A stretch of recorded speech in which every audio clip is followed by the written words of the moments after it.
আমরা সেই মুজাদ্দুজ্জামান দাদা রহমতুল্লাহ সিলসিলার মানুষ, তারাকে আমরা উলি আমার হিসেবে মেনেছি। তিনি বলেছেন, আমি আবু বকর, আমি এইগুলো এইগুলো এগুলো করি, আমার ভক্ত বলি তোমরা এইগুলো এইগুলো এইগুলো করবে, আমরা এগুলো করি, ব্যাস ফিনিশ।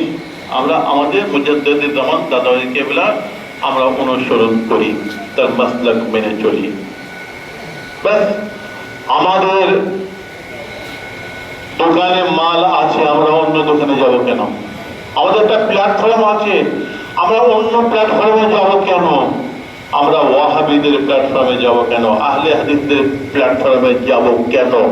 জামাত ইসলামদের প্ল্যাটফর্মে যাব কেন? তাদের মতন কথাবার্তা বলবো কেন?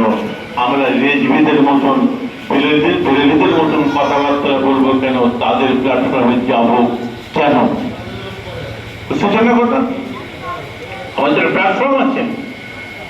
অতএব আমরা সিলসিলা ফুরফুরা শরীফের মানুষ, মুজাদ্দিদুজ্জামান দাদা রহমতুল্লাহের এই হক যে পথ, এই মাসলাক এবং তার যে সিলসিলার যে নীতি মেনে আমাদেরকে চলতে হবে।